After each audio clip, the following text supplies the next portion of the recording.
Assalamualaikum warahmatullahi wabarakatuh. Perkenalkan, saya Firman Syendra Saputra, NPM 19012010246. Video ini dibuat untuk memenuhi ujian tengah semester mata kuliah Aplikasi Manajemen Terpadu kelas K. Di sini saya ditempatkan sebagai General Manager yang siap dimutasi di kantor wilayah cabang, antara lain di Sulawesi, di Kalimantan, dan di Sumatera. Dan kita juga ditugaskan untuk membuat sebuah rekrutmen untuk mengisi lowongan yang kosong. Antara lain ada digital marketing, staf produksi, staf finance, dan HR. Dalam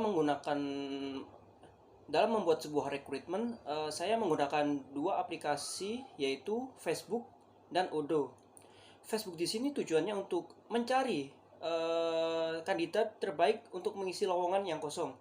Kemudian untuk Odoo-nya sendiri itu fungsinya untuk sebagai pencatatan dan penjadwalan seluruh kriteria-kriteria karyawan yang akan diseleksi untuk mengisi formasi atau bagian yang kosong. Oke, untuk langkah pertama dalam proses rekrutmen, kita menggunakan Facebook sebagai sarana untuk menyebarkan lowongan pekerjaan kita. Yang pertama, kita buat dulu akun Facebook-nya. Lalu setelah akun Facebook tersebut telah dibuat, selanjutnya kita pilih bagian menu.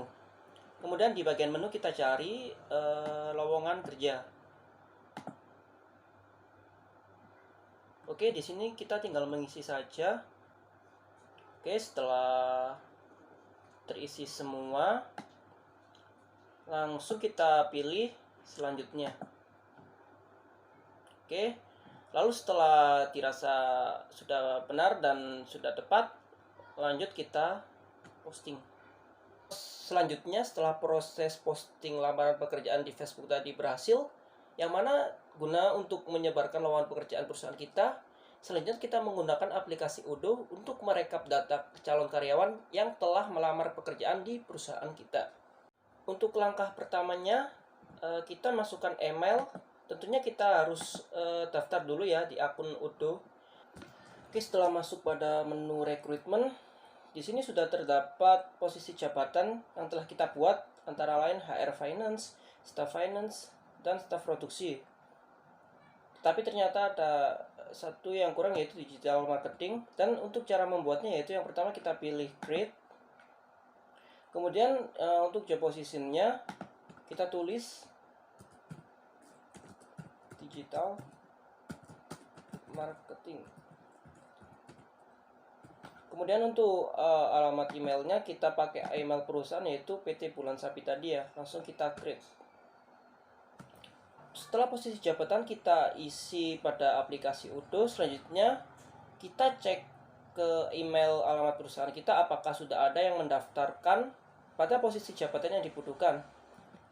Jika sudah ada yang mendaftar, maka kita akan input datanya. Misal kita akan input data digital marketing. Oke, kemudian kita pilih create. Nah, untuk form ini yang mengisi itu dari pihak perusahaannya berdasarkan biodata yang telah dikirim calon pelamar kepada alamat email perusahaan PT Bulan Sabit, yang mana lowongan tersebut didapat dari Facebook yang telah kita buat tadi sebagai sarana untuk penyebaran lowongan pekerjaan. Oke, baik. Setelah dari proses rekrutmen dan proses seleksi, maka didapatkan ada satu kandidat yang telah memenuhi beberapa atau seluruh kriteria dari perusahaan PT Bulan Sabit. Kemudian kita keluar, selanjutnya kita pilih menu Employees, dan ini merupakan serangkaian proses rekrutmen yang mana kita sudah mendapatkan karyawan di bagian digital marketing.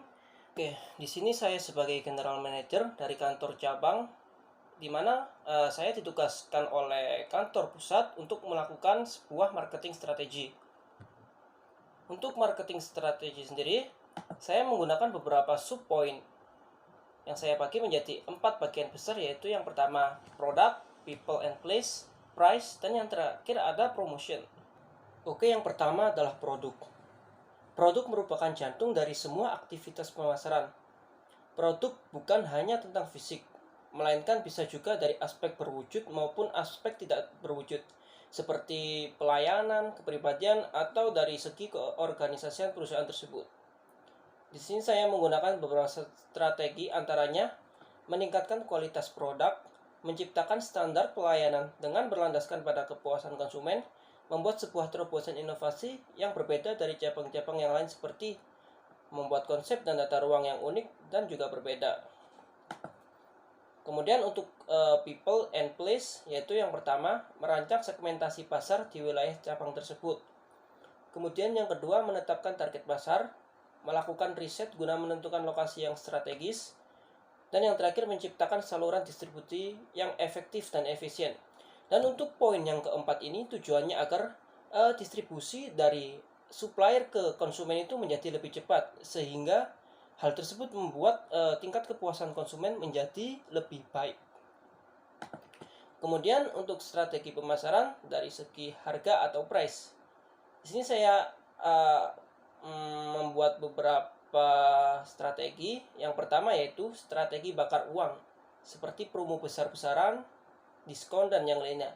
Nah, fungsi dari strategi bakar uang ini untuk memperoleh traffic pelanggan, sehingga jika traffic pelanggan ini sudah naik, maka kita akan menaikkan harga secara bertahap. Kemudian yang ketiga ada promo serta potongan khusus di event nasional, seperti saat event 17 Agustus, maka kita akan memberikan potongan 50% dari semua produk.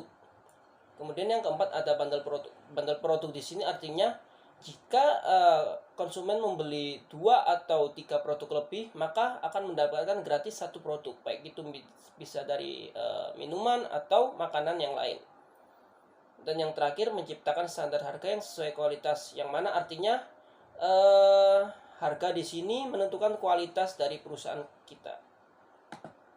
Kemudian dari segi promotion, yang pertama saya melakukan digital marketing, antara lain konten marketing, social media advertising seperti TikTok Ads, Facebook Ads, maupun Instagram Ads. Kemudian juga ada social media marketing, yang mana saya menggunakan beberapa influencer di sekitar Pulau Kalimantan dan juga influencer artis-artis orang Kalimantan, yang mana tujuannya untuk menjangkau berbagai kalangan target pasar yang telah kita tetapkan. Kemudian yang ketiga, bergabung dengan aplikasi online seperti GoFood dan GrabFood. Yang keempat, publisitas, yaitu memperkenalkan produk kami lebih besar kepada masyarakat melalui billboard, advertise, dan juga media cetak. Dan yang terakhir, kita juga menggunakan strategi hubungan masyarakat. Oke, lalu ada siklus pembelian. Siklus pembelian yang saya terapkan dalam perusahaan cabang ini antara lain yaitu seperti pada slide berikutnya.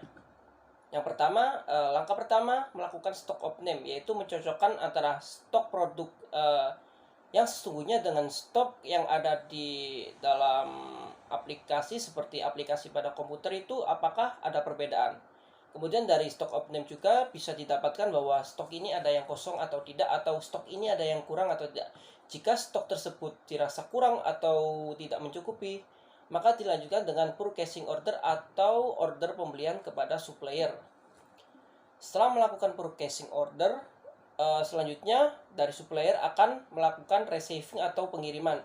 Nah, dari pengiriman ini nanti akan ada surat jalan atau invoice tentang penjualan tersebut untuk dapat sampai ke gudang, dan selanjutnya diproses di kantor cabang kami dengan menetapkan standar kualitas dari segi prosesnya untuk menghasilkan barang-barang yang berkualitas.